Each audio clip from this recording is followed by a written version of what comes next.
Hi friends, नमस्कार, स्वागतम सुस्वागतम, खेमचो मजामा, जय हिंद। आप सभी को मेरे यूट्यूब चैनल नेटवर्थ रिचेस में फिर से हार्दिक स्वागत। ये चैनल आपकी नेटवर्थ बढ़ाने की क्षमता में आपकी मदद करती है। Yes, this channel helps you increase your net worth and at the same time helps you take the right decisions in life. Now, when it comes to net worth, the most important factor in that net worth is the house that you're staying in. देखो, हम सभी के पास shares होंगे 1, 2, 3, 4 लाख रुपए का, लेकिन जो घर में हम रहते हैं वो घर का वैल्यू 15 लाख से लेके 1.5 करोड़ 2 करोड़ भी हो सकता है। तो जो घर में रहते हो वो सबसे इम्पोर्टेंट फैक्टर है आपकी नेटवर्थ बढ़ाने में। तो in this regards I am going to give you new and unique perspectives because I am your friendly real estate clarity giver as well.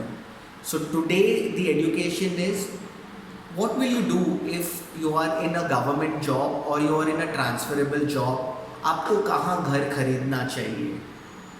Now many people will say that मेरा target घर ये है क्योंकि जब मैं retire होगा मैं ऐसे घर में रहूँगा। तो उसी चक्कर में वो लोग क्या करते हैं कि एक बहुत बड़ा घर खरीद लेते हैं और जब तक वो रेडी होते हैं वो घर में रहने के लिए, वो घर पुरानी हो जाती है या अगर वो भाड़े पे चढ़ा देते हैं तो रेंटर्स जाके वो घर डिस्ट्रॉय कर देते हैं। और दूसरी चीज़ जो डेप्रिसिएशन भी हो जाती है। अभी आपको ये याद रखना है कि फ़िलहाल आपको पता नहीं है कि आप कौन से स्टेज के लाइफ पे हो। जब आप रिटायर होंगे तभी पता नहीं आपको कुछ लॉटरी लग गई रहेगी, आपके बच्चे लाइफ में और अच्छा किए रहेंगे तो आपका टारगेट घर और अच्छा हो सकता है। अगर आपके बच्चे अच्छे नहीं कर रहे तो शायद आपका टारगेट घर उससे थोड़ा नीचे हो सकता है।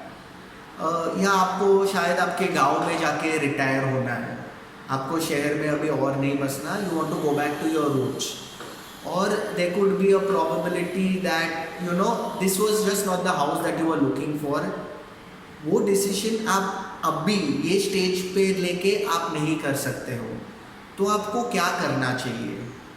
ठीक है, देखो, एसेट क्लास जो रियल एस्टेट है वो बढ़ते ही जा रहा है और अगर आपने घर नहीं खरीदा, जब आप घर खरीदने जाओगे तभी वो घर का भाव एकदम ऊपर होगा। तो आपको क्या करना है, आपको छोटे छोटे घर खरीदने हैं जहाँ पे उनका रेंटल यील्ड बहुत अच्छा है। क्योंकि आप अगर कैलकुलेट करने जाओ, आप जितना बड़ा घर लोगे उसका रेंटल यील्ड और कम होते जाएगा। तो आपको you have to basically take a small good rental yielding property so that once you are ready, once you've reached that stage in life and you're ready to purchase your target property, you can go ahead and sell these small properties. But what has happened is, in the meanwhile, you've already purchased these small properties, so you are already riding the wave of real estate.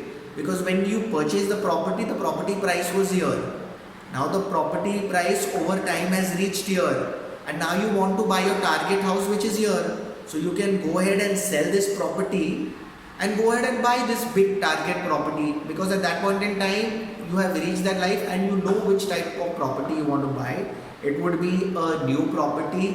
You would be able to take an assessment of your life properly as well.